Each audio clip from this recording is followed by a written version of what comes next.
لەگەڵ ئاڵای عێراقا بێ ئاڵای کوردستان هەڵگرێ لە ڕۆژێکی پرسنگدار و مێژووی ئەو قەرارە پەسەند کرا.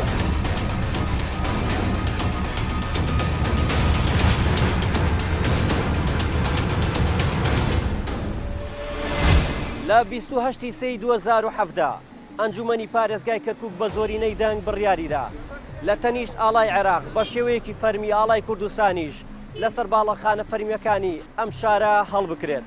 ئەم بڕیارە کاردانەوەی زۆری بەدوای خۆداهێنا بە جۆرێک کە پێکاتە و لایەنەکانی عەرەبی و تورکمانی ئەم شارە بەشێکیان ناڕەزاییان بەرامبەرە و بڕیاری ئەنجومەنی پارێزگا نیشاندا. ئێمەش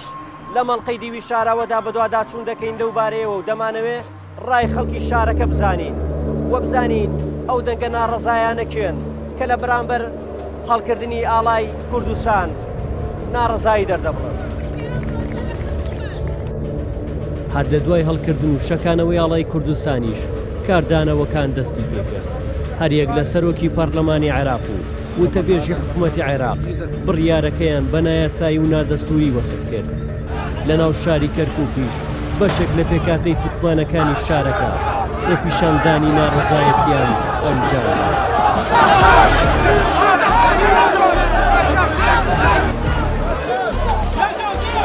ئەوەی دەیبینێن ناڕەزایی دەربڕینی بەشێک لە پێکاتەی تورکمانی شاری کەرکووکن دژی هەڵکردنی ئاڵای کوردستانن لە پاڵ ئاڵای عێراق لە نێو شارەکەدا. لێرە گردبوونەوەیەکیان کردووە وەکو دەبینن داوا دەکەن کە ئاڵای کوردستان لەسەر دام و دەستگا فەرمیەکانی حکوومەت لە شاری کەرکووک بهێنرێتە خوارەوە.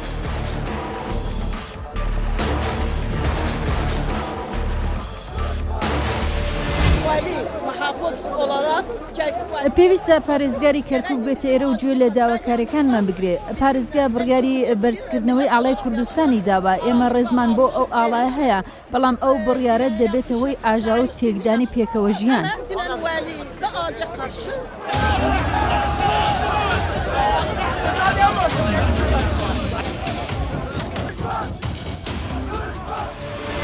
ئێوەتانەوەی هاوشانی ئاڵای کوردستان و ئاڵای عێراق ئاڵای تورکمانی شەڵکردێت لە شارەکە.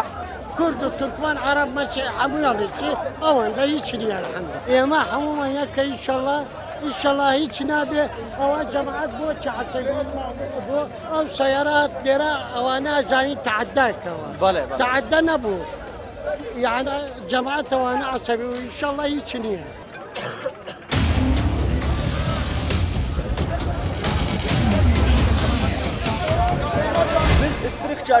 ئێمە دەمانەوێت لە کەرکووک برایەتی هەبێت. ئێمە سێنەتەوەی لێرە دەژین. هەر کەسە و ئاڵای خۆی هەیە. دەبێت لە مافدا یەکسان بین. کورسی مافێکی هەبێت تورکمان و عەرەبیش هەمان مافیان هەیە. ئێمە خاوەنی ئێرەین. نابێت کەس مافی ئێمە بخوان. خەزی عالەمەکان یعنی نابێ هەر کەس بۆ خۆی ئێمە عالەم بۆچی گرتیانە غێر عینادی ئەبێ عینابێ چێ زەرەکە ملە زەرەکە کورد و تورکمان و عەرەب هەمووی زەرەکە. دوایە ئەوە دەوڵەت نییە. دەوڵەت عێراق نەوتیان ئێمە عایدن لە عێراق. عێراق چۆن ئەبێ دایرەی حکومی عالەم هەلگرین ئەبێ ئێمە لە کەرکووک چییە تەئاخی نییە. عەلەمەکە چۆن ئەبێ یەک کەس عەلەم هەلگریە کەس بۆ تو غەفوور ڕەحیم بۆ من شەدید العقاب ئەوها نابێت. پێ وایە ئەگەر ئێوە ئاڵای خۆتان هەڵکەن وەکو تورکمان وەکو حزبە تورکمانیەکان لایەنە سیاسەکانی تورکمان ئاڵای خۆتان هەڵکەن لێرە ڕێگریتان لێکرێت؟ نا.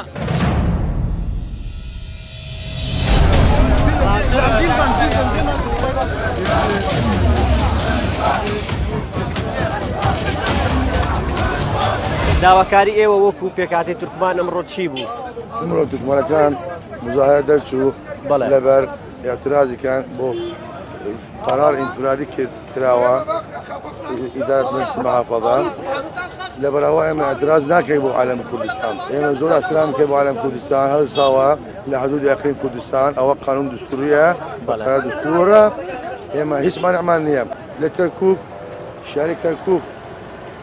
لە ئەوە ڕۆژی تورکمانی هەیە نابێ ئێستا تو هاتووە یەکسەر فەرزێکی قەرارەکە لەسەر من ئەوە اعتراض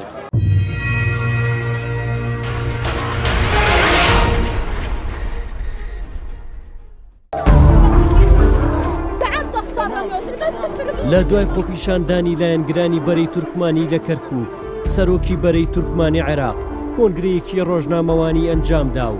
داواکاری و هەڵوێستی بەرەی تورکمانی ئاشکرا کرد. ئەمە کۆمەڵێک پێشناز و داواکاریە سەبارەت بە هەڵکردنی ئاڵای کوردستان کە لەلایەن ژمارەیەک ڕێکخراوی تورکمانی وەدراوەتە ئێمە بە هەموو هێزا سیاسیەکان دەڵێن برایەتی و پێکەوە ژیانمان دەوێت بە پارێزگاری کەرکووکیش دەڵێم پێویستە تۆ پارێزگاری هەمووان بیت هەموو هێزا تورکمانیەکان هاوڕان لەسەر ئەمڕایە بۆی بابەتی ئاڵا لەگەڵ هەموو لایەنەکان باز دەکەین جارێکی دیکە بە پارێزگار دەڵێم کەرکووک شارێکی هەستیارە و دەبێت ئاگات لە هەموو پێکاتەکانی بێت.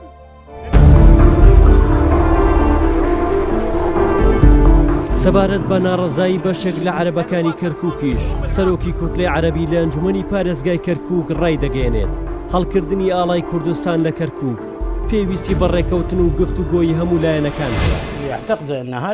خەڵکی کەرکووک هەستیاریان بەرامبەر بە بەرزکردنەوەی ئاڵای کوردستان نییە بەڵام پێویستە لایەنەکان لەم بارەوە گفتوگۆ و ڕێککەوتن بکەن چونکە هیچ بابەت و مادەیەکی یاسایی نییە کە مافی ئاڵا بەرزکردنەوە بە کورد بدات.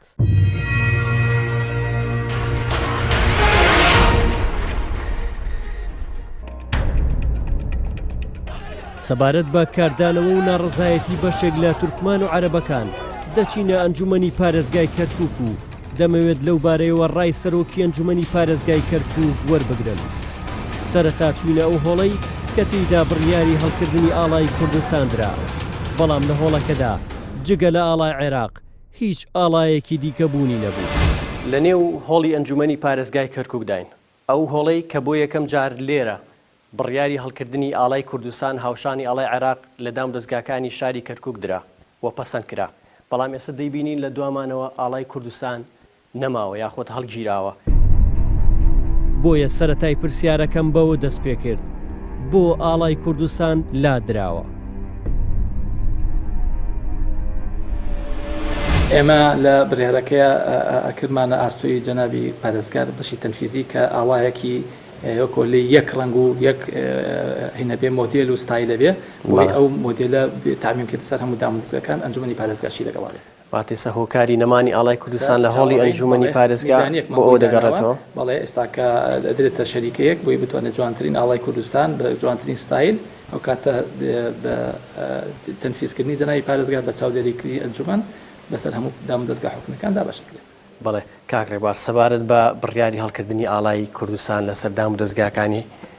حکوومەت لە نێو پارێزگای کەرکووکە کاردانەوەی جای لێکەوتەوە هەم لە ئاستی نێودەوڵەتی هەم لە ئاستی ناوخۆ ئێمە ئەگەر باسی کاردانەوە ناوخۆیەکان بکەین ئەوانی بە تایبەت تورکمان کە ئەمڕۆ خۆپیشاندانێکی ناڕەزایەتیان لەو بارەیەوە دەربڕی ئەو کاردانەوانە ئێوە چۆن نەبینن؟ حاڵتێکی ئاسایی و تەندروستە چونکە ئێمە لە عێراقێکی فیدرال دیموکراتی ئەژین بە تایبەتی لە کەرکووکیش ئەمانوێ زیاتر ئێمە حاڵەتە بەرجەستەکەی ئەمڕۆ لەوانەیە هەموو بڕیارێک لە ئەنجومەن دەرەچێ وەکۆلەی خەڵکێک کە دوێنێکە مقاپعیان کردو بەداخەوەکە لە بەرەی تورکمانی ئەمڕۆژ خۆپیشاندانیان کردبوو تعبیر لە حاڵەتی سیاسی خۆیانەکەن باش شێوازە بێت ئێمەش دوێنێکە هەر لەگەڵ جەنابی پارێزگار پەیامی هێمنی و ئارامیمان بەخشی بە شاری کەرکووک بە هەموو نەتەوەکان بە تایبەتیش بە کورد کە پرسیاتی زۆری بەرەکەوێت بێ جادە ئارامکەنەوە نابێ هیچ حاڵەتێکی ڕەتفعلیان نەبێ و ئەوانش حاڵەتێکی تەندروست ئەگەر داوای هەر مافێکی خۆیان بکەم ئێمە ژیانێ بگرین. لە نێو ئەو تورکمان و عەرەبانەی کە بڵین هاو هەڵوێستی ئێوە نین سەبارەت بە هەڵکردنی ئاڵای کوردستان گلەی ئێوە کرێت کە ئەمە بڕیارێکی تاکلایەنەی لەلایەن کورد و ئیداری شارەکەەوە درراوە ئێوە چیاڵێن ئایا پێشتر ئەوانتان ئاگادار نەکردبوو لە وەها بڕیارێک؟ ئێمە لە چواردەی سێوە ئەو بڕیارە هاتووە دابەشکرا بەسەر هەر هەمویان تاوتیان کردووە ئەو گلەی و گازدانیان کە هەیە ئەو جۆرە تەخەوف و ترسی کە هیانە ئەیانتوانی ڕاستەوخۆ بۆ دەستگا پەیوەندیدارەکان ئاگادارکەنەوە هەموو عێراق دام و دەستگاکانی کراوەی لە بەردەم هەموو تاکێکی عێراقی ئەیانتوانی حاڵەتێکی دەستوری و یاساییش وەرگرن و لە ئەنجومەنیش بەشداریان کرای بەداخەوە نابووە بایکۆتیان کرا ئێمەشیان ئاگادارکرێتە لەوانەیە ئەگەر ئێمەش مەسەن حاڵەتێکی نایاسایی و نادەستوری ئێمە کورد یەکەم کەسی التزام بە دەستوری یاساکرد مازانی حاڵەتێکی وای ئێمەش بە تاکید دەستخۆشیمان لێ نەکرد بۆ ئاگادارکردنەوە بەڵام ئەوەی کە ئێمە زانیمان بەدادچوونی خۆمان بۆ دەستور بۆ یاساکان شتێکی نادەستوری نەبوو ناسێش نەبوو لە بەرەوە ئەنجومەن بڕیاری زۆر دروستی خۆیدا.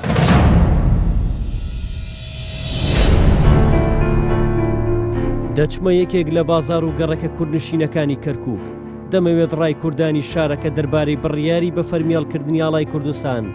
لە شارەکەیان بزانم. گرنگە ئەگەر هەر لەبەرەوەی ئاڵایەکە کوردستان ئێمەش ئاڵایەکمان هەبێ وەکو وڵاتانی خەڵک هەر ئاڵایەکمان هەبێ یعنی مستەقل بی بەس ئەگەر تو جیاوە نەبی توی سەپارەکەت هەر عێراقیە تو ئەو جنسیە من چییە نۆ برایە تەفسیر مەگەسی ئەوە چی ڕێت لە سلێمانی ئەم جنسیە هەر ئەو جنسیە نییە هەر کەسێش وای وت پێێت ڕۆی لە بەغا درۆی کرد وەکو برایە ئێمە متدەینین بەس لە سیاست شتەرماندەوە چی نووسراوە کە ئەبووتە جمهوریەت کورد و ئاڵاتیش هەبوو ئەوە شتێ باش ئەم سیاسیانە ئیستا بۆیان ڕێک نەکرد قەت بۆیان ڕێک ناکرد خۆیان باشکەن و جیاوابن ئەهم شیە ناو خۆیان باش بن لە بیدایەیە کە ناو خۆیان باش و بەغاش ئەترسالیان ئێستا لە ژێر و عیشەکە ئەمە کەیتر لە ژێر و عیشەکە هەر ڕۆ لە بەغا حیای خۆیان شەبان هیچی سیرەکەی هین نین یعنی لە بەغا ڕایە نییە ئەگەر چوار پێنج برابڕۆنە ماڵێک ئەترسن لێ ئەگەر هەر برایە شن و قاویە دشمنەکەش زەفەری پێ ئەگەر شەش گەڕمایەکەش بمرێ بەس عەلامەکە بمێنێ بەسمە ئەڵێ بۆ ئەگەر ئەم عەلەمە نەبێ با باش بڵمەدو وحەقی ئەم عەلەمە خەریتەی بەرحەمێ بەیدوو بەیانی بیبڕن یەکجاری چی حەقی کوردستانە من پێم خۆشە لە بەیانی ببڕێ چی ئەبێ با ببێ ینی کوردستان سەر بەخۆی ڕابگەێنێ نەجار نەما شەڵ ساڵە کێ ئەڵێ تەرخەم ببێ لەو عیشا بەسیارە یان پێ دوای ئەم هەموو ماوەیە درەنگ بووە کە بڕیاری هەڵکردنی ئاڵایان بووە چەند بمێنێ ئێمە شەهید دەدەین با یەکجاری بیدەین نەجاتمان بێت یان مردن یان هەڵکردن یان ئاڵاکردن کاکە بیبڕن لە ئیستا ئەلانیکەن و بیبڕن پێمان خۆشە یان نیوی ئەمرێ و نیوی ئەژێ تەواو ئەمە مەقسەر حەدی ئەمەیە ئیتمەدا نەما من شەشتە خێزانم هیچ نییە ئەمە شکە بم و خۆشکە بم تێگەیشتی هیچ حیسابێ بۆی من نەکراوە برای باوکو ماڵمان فەرهوت کرا خانقمان ڕماوە لە دەشت ئینمان کراوە تا ئیساغەیەکێ نەوی تۆ کاغێوە چینچینین بەس ئێمە ئاڵا بۆ خۆی خۆش بێ حەزب بۆ خۆی خۆش بێت کەسی احتیاج من تو نییە ئیساغە بڕام باشە ئێستا ئاڵای کوردستان بە فەرمی هەڵکراوە تۆ ئەیبینی لەسەر سەربانی ماڵەکان و لەسەر دام و دەستگاکان ئاڵای کوردستان ئەشەکێتەوە ئەمە دڵت خۆشەکە تۆ وەکو خۆشکەرەکە چییە بە قوربانت دڵخۆشکەرەکە زانی چییە ئەوەیە ئیساغێمە حڕین حڕ ئیستا من ئەلێرە داشمە بخۆم حڕم دڵم بۆ پێ خۆش نییە من حەز دەکەم کولەوە پایەدارتر بێ و لەوەی ئینتر بێ و بەزە بێ حیسابێکیش بۆ فەقیر بکەن و حسابێکیش بۆ مناڵێ تەلەبە بکەن و حساب بۆ تێگەیشتی مناڵێ بکەن تەعین نابێ و بۆ معوەقێ بکەن و بۆ ئینێک بکەن و تێگەیشت کاکە من سەد پشتگیری ئاڵای کوردستانەکەم لەبەرەوەی وەکو مواتنێکی ئەم شارە وەکو کوردێکی ڕەسەنی ئەم شارە لەژێر عەلەمی عێراق من ئیسراحەتم نەکرد من هەموو کوردی ئیسراحەتی لەژێر عەلەمی عێراق نەکرد لەبەرەوەی ئێمە 182,000 ئەمفالمان هەیە دوایەوە کۆمەڵێ پێشمەرگەی دێرینی ئازای ڕەسەنمان هەیە کە لەسەر ئەم خاکە خۆی بەکوژداوە لە خاستن لەسەر شاری کەرکووک ئێمە بۆیە دڵمان بۆ ئاڵای خۆشە ئاڵاکەی خۆمان بە ئاڵای هەموو نەتەوەی ئەم شارە ئازانین اینجا ئەگەر هەر کەسێک پێی ناخۆشە با بێخێنە جێ ئێمە ئەگەر ئەوە نەشەیدی هەیە ئەگەر ئەوە نە ئەمفالی هەیە دوای ئێمە وەکو ملەتی کورد حەقی دەوڵەتی خۆمان هەیە ڕایگەێنین نەکو هەر عەلەم ئێمە تەنانەت بەو عەلەمەش ناوەستینەوە ئێمە بێ بڕیاری ئەوە بدەین کە حکوومەتی ڕاگەێنەوە جا داوا لە سەرکردەکانمانەکەین بە زووترین کار حکوومەتی کوردی ڕاگەێنن لەبەرەوەی ئێمە ملەتێکین چەوساینەتەوە ساڵای ساڵە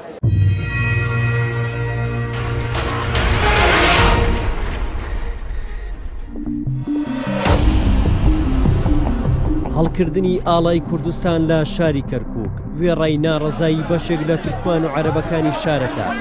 بەڵام لایەنە سیاسی کوردیەکان لەو بارەیەوە هاو هەڵوێستن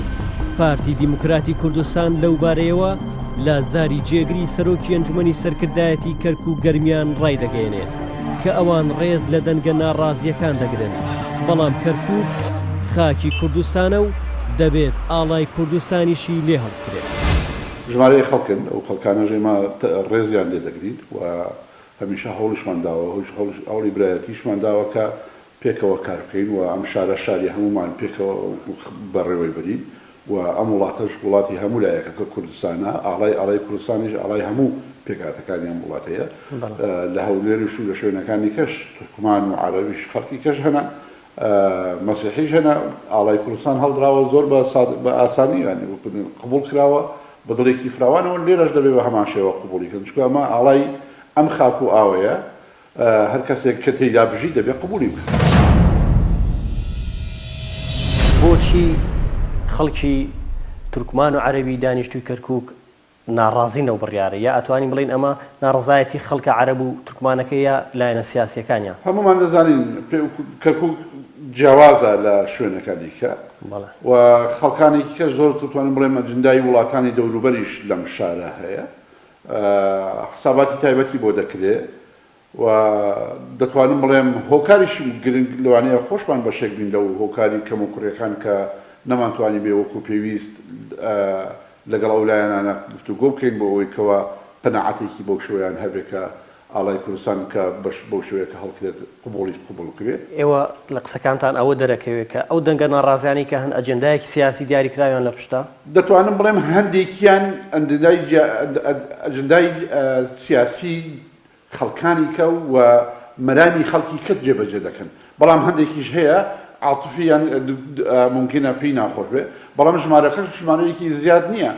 لە واقعدا بە بۆچوونی ئێمە ئەوەش کۆتایی پێدێت چکۆ ئەوێ ئێمە دڵفراوانتر بین ئێمە دڵ گەورەتر بین و دەبێت ئێمە لەگەڵ یانە دابنیشین و لەبێ گفتوگویان لەگەڵا بکەین بۆی هەموو لایەکمان بگەینە قەنەعەت کە ئەمە ئاڵای ئەم خاک و ئاوەیە و بە خوێنیش بەرهەم هاتووە بە خوێنیش بەرزکراوەتەوە و بە خوێنیش دەپارێزێت.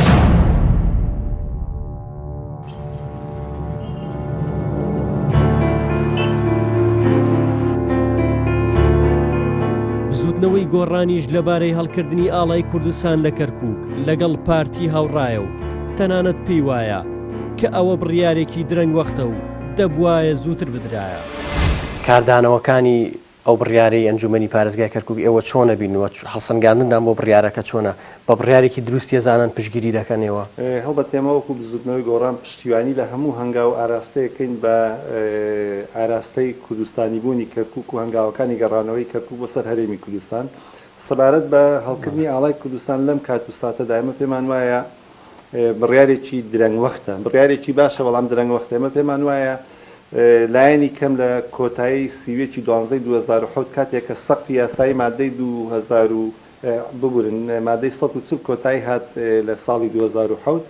ئەو کات دەبوو لایەنی کوردی و ئیداری کەرکووک بڕیاری ئەوێن بدایە کەرکووک گەڕێتە سەر هەرێمی کوردستان هەر لەو کاتەدا لە ساڵی 2008 ئەنجومەنی پارێزگای کەرکووک بە زیاتر لە 2/3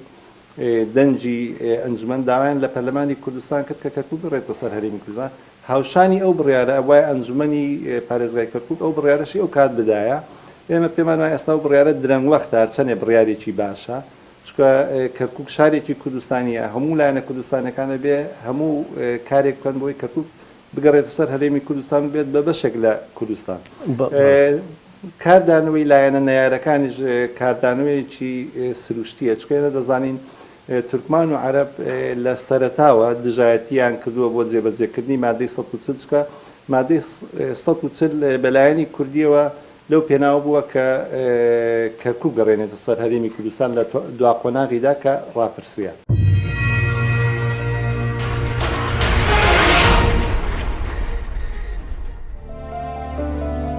هەڵکردنی ئاڵای کوردستان بە شێوەیەکی فەرمی جگە لە ناو شاری کەرکووک شارۆچکە و شارەدەیەکانی دیکەی کەرکووکیشی گرتووەتەوە. بەرپرسانی قەزای دووبز وەک یەکەمین قەزای سنووری پارێزگای کەرکووک ئاڵای کوردستانیان لەسەر باڵەخانەی ئەنجومەنی قەزاکەیان هەڵکرد.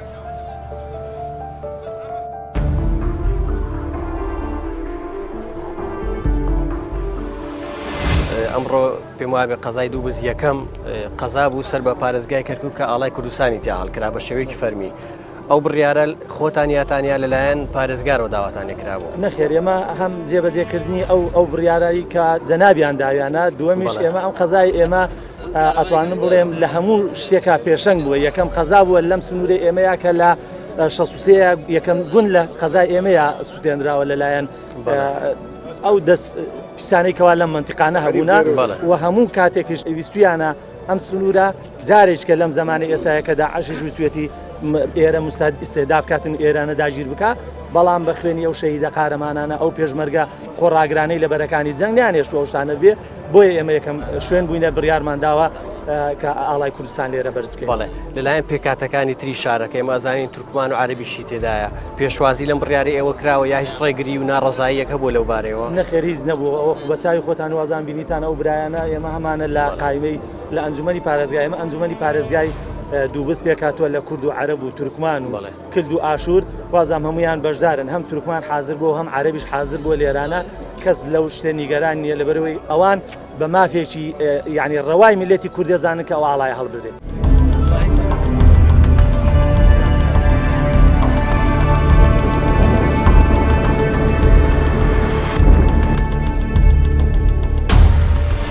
بەڕێز وەکو هاوڵاتیەکی دووبست ڕاچی ئەمڕۆکە بینی ئاڵای کوردستان بە شێوێکی فەرمی لە شارەکەتان هەڵەکرێ ئێمە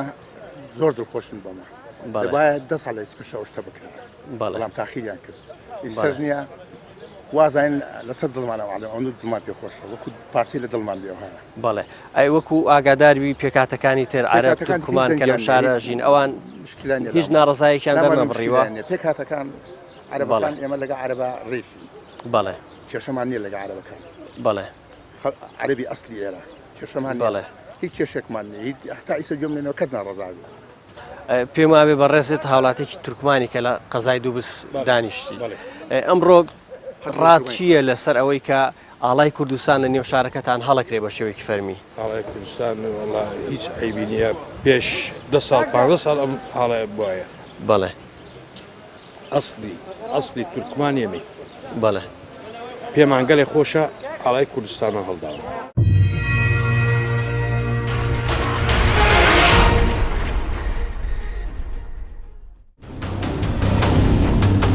تەنها دوای 3 ڕۆژ و لەو کاتەی خەڵکی کەرکووک سەرقاڵی خۆشی دەربڕین و هەڵکردنی ئاڵای کوردستان بوون ئەنجومەنی نوێنەرانی عێراق لە دانیشتنێکدا بڕیارەکەی ئەنجومەنی پارێزگای کەرکووکی سەبارەت بە هەڵکردنی ئاڵای کوردستان ڕەت کردەوە.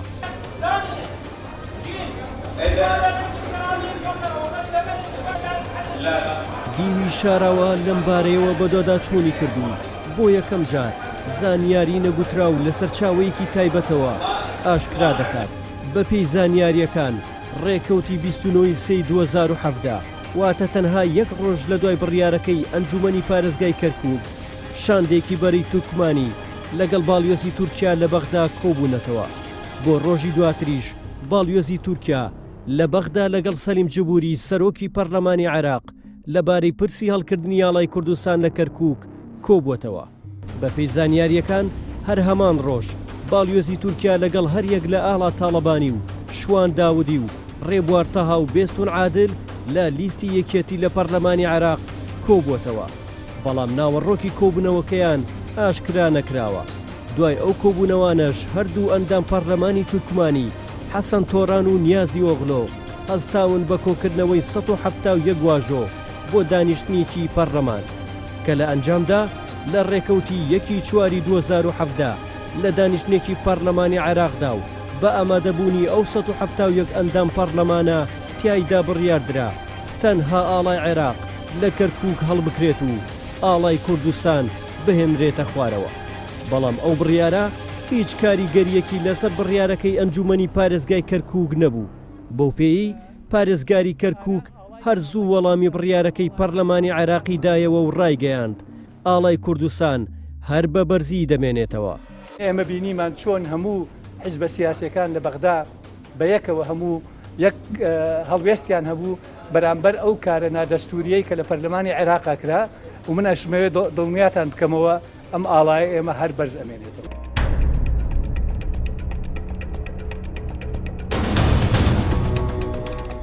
ئیدارەی کەرکووک و لایەنە سیاسیەکانی کوردستان پێیان وایە بڕیاری هەڵکردنی ئاڵای کوردستان لە کەرکووک بڕیارێکی یاسایی و دەستوریە. هەر بۆیە دوای تێپەڕبوونی تەنها ڕۆژێک بەسەر بڕیارەکەی پەرلەمانی عێراق سەبارەت بەهێنانە خوارەوەی ئاڵای کوردستان لە کەرکووک خەڵکی شارەکە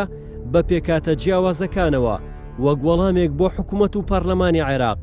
جارێکی دیکە ئاڵای کوردستانیان لە ناوەڕاستی شاری کەرکووک بەرز کردەوە.